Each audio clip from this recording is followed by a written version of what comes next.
maka kita sekolah akan mendapat nilai C. Tadi sudah disampaikan demikian. Dan juga untuk mempermudah ini, Pak Bambang juga tadi sudah menyampaikan untuk bisa mengisi Siapcek.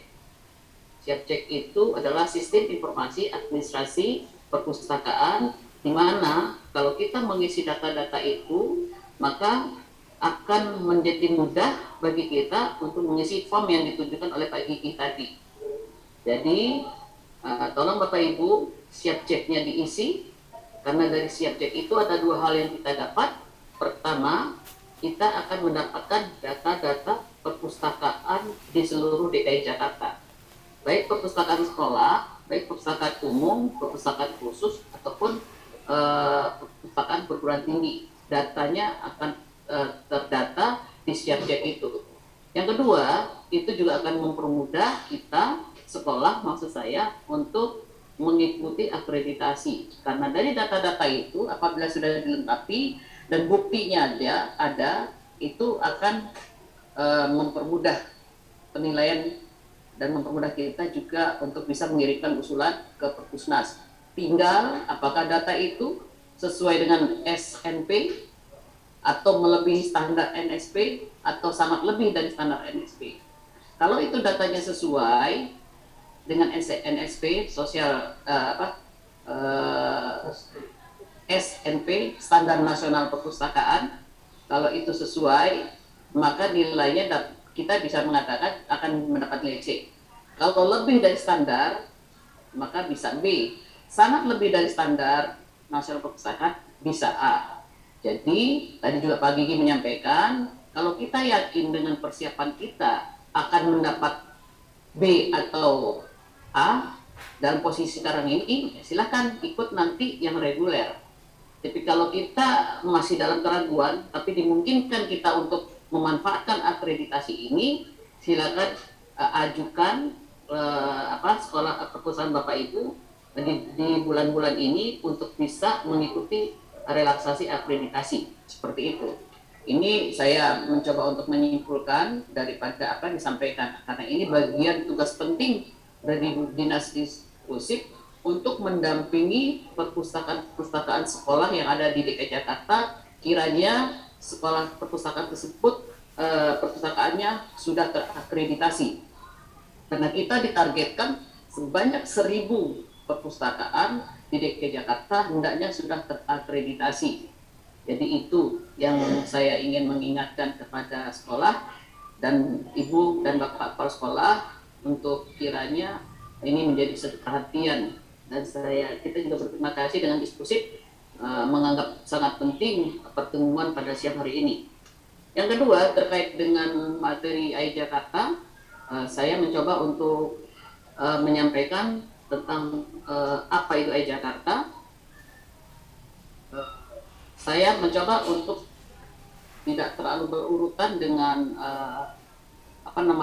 paparan ini. Nanti Bapak Ibu bisa membaca sendiri paparan ini. Sekarang saya ingin Bapak Ibu mendengarkan saja dan mencatat hal-hal yang penting yang bisa mungkin saya sampaikan. Tapi saya akan merangkum paparan itu dengan sesingkat-singkatnya agar ada waktu untuk bertanya jawab. Bapak Ibu yang saya hormati,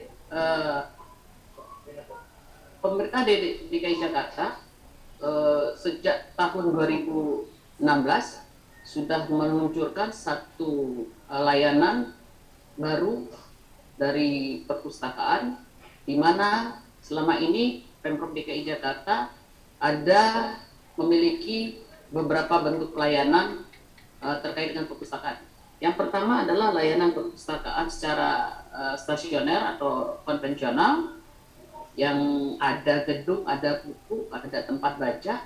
Itu kita kenal dengan layanan perpustakaan konvensional. Ada perpustakaan sekolah, perpustakaan umum di 5 wilayah kota, RPTRA, dan perpustakaan khusus. Selain itu juga ada layanan mobile library atau perpustakaan keliling roda 2 dan roda 4, yang juga mungkin di tempat sekolah-sekolah SD ataupun SMP tersinggahi oleh perpustakaan keliling ini. Dan yang ketiga itu inilah perpustakaan digital. Perpustakaan digital ini tadi saya sampaikan mulai diluncurkan pertama kali pada tahun 2016 dan ini juga merupakan perpustakaan digital pertama di Indonesia milik pemerintah. Setelah itu perpustakaan digital ini mulai menjamur, mulai ada di setiap provinsi.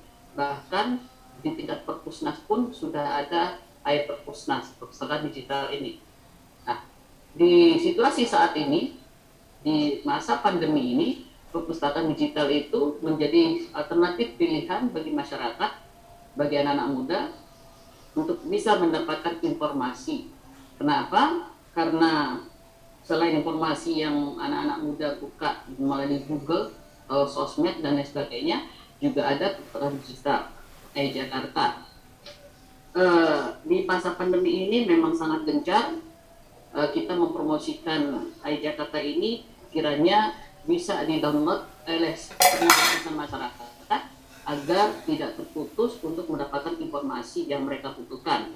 Karena perpustakaan umum, bahkan perpustakaan khusus dan perpustakaan sekolah selama pandemi ini ditutup. Jadi untuk mendapatkan akses informasi kepada buku-buku agak terbatas karena situasi yang tidak memungkinkan ini. Bapak Ibu yang saya hormati, Peraturan Gubernur Nomor 2 tahun 2016 yang mendasari berdirinya perpustakaan digital ini. Di situ nah ini dia. Lanjut yang poin berikutnya, Pak. Slide-nya lanjut. Nah, di sini bisa kita lihat apa itu perpustakaan digital, bisa dibaca. Lanjut lagi, Pak. Lanjut lagi. Ini ada maksud perpustakaan elektronik Jakarta ini antara lain. Keberadaan Jakarta ini adalah untuk memperluas akses perpustakaan oleh masyarakat, memberikan kemudahan untuk pemustaka, menambah pilihan alternatif yang tadi saya sampaikan. Kemudian juga memanfaatkan potensi menggunakan internet dan media sosial dalam mengembangkan minat baca masyarakat.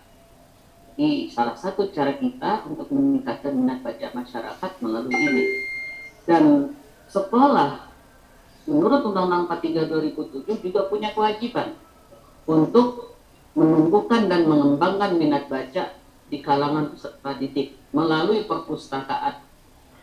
Karena perpustakaan konvensional atau stasioner yang saya sampaikan tadi di sekolah ditutup, tentu ibu guru dan bapak guru bisa menghimbau dan mendorong siswanya untuk mendownload Jakarta atau mengunduh Jakarta ini agar bisa dimanfaatkan oleh siswa-siswi kita untuk mendapatkan akses informasi. Kemudian juga tujuan perpustakaan elektronik Jakarta juga adalah memberikan layanan kepada pemustaka, meningkatkan kegemaran membaca, dan memperluas wawasan dan pengetahuan untuk mencerdaskan kehidupan bangsa. Nah, ini adalah dasar dari dibentuknya Jakarta. Pada slide-slide berikutnya juga bisa nanti Bapak Ibu baca fitur-fitur apa saja yang ada di Jakarta ini.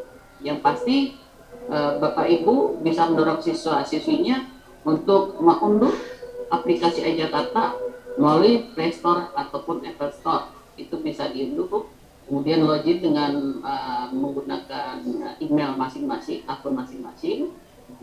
Kalau sudah bisa masuk, sudah bisa memanfaatkan buku-buku yang ada di Jakarta ini. Buku-buku yang ada di Jakarta ini adalah untuk segala usia, karena semua kelas ada di sana. Buku anak-anak ada, buku remaja ada, buku dewasa ada, dan dapat dipinjam sebanyak 2 buku digital, karena koleksi elektronik ini adalah buku digital. Dapat dipinjam sebanyak 2 judul buku dan lamanya 3 hari. Apabila sudah 3 hari, maka buku itu akan hilang, langsung ditarik ke servernya. Seperti itu. Ini ada masa keanggotaannya, ada jumlah kopi buku, ada waktu pinjam, dan juga jumlah yang dipinjam. Di sini juga ada e-pustaka. Apabila sekolah Bapak Ibu juga ingin memiliki perpustakaan digital, bisa ikut di dalamnya di sini. Jadi bisa menyediakan buku digital dengan nama sekolah Bapak Ibu, seperti itu. Nanti bisa dipelajari kalau ini sudah dibuka. Yang penting saya ingin menyampaikan kepada Bapak Ibu untuk memanfaatkan iJakarta atau iJakarta ini di masa pandemi seperti ini, agar siswa-siswi peserta didik kita tidak kehilangan informasi. Jadi jangan hanya membuka Google, karena Google juga tidak bisa menjadi bahan rujukan apabila diminta suatu tulisan dari sekolah ataupun ada tugas-tugas lain. Dan yang berikutnya saya juga ingin menghimbau dan meminta sekali lagi kepada sekolah kiranya melakukan atau membuat program yang siswa-siswi bisa memanfaatkan iJakarta ini dengan meminjam atau membaca buku yang dipinjam dari iJakarta. Sekolah atau guru kelas atau guru bahasa Indonesia, guru kewarganegaraan atau guru yang sesuai terkait dengan peningkatan penumbuhan minat baca, meminta siswanya untuk membaca buku yang ada di iJakarta. Kemudian buku tersebut diringkas. Hasil ringkasan tersebut hasil ringkasan tersebut dinilai oleh guru untuk diberikan nilai kepada siswa. Ini adalah cara kita untuk sedini mungkin mendorong menumbuhkan minat baca di kalangan anak-anak, karena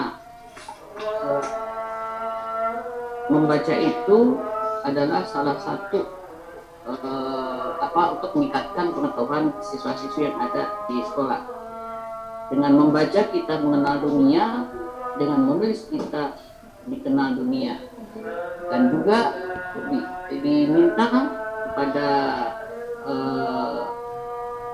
siswa-siswi untuk selalu membuka iJakarta ini kapanpun bisa, maksud saya seperti itu, karena iJakarta ini 24 jam bisa diakses sepanjang ada jaringan internet.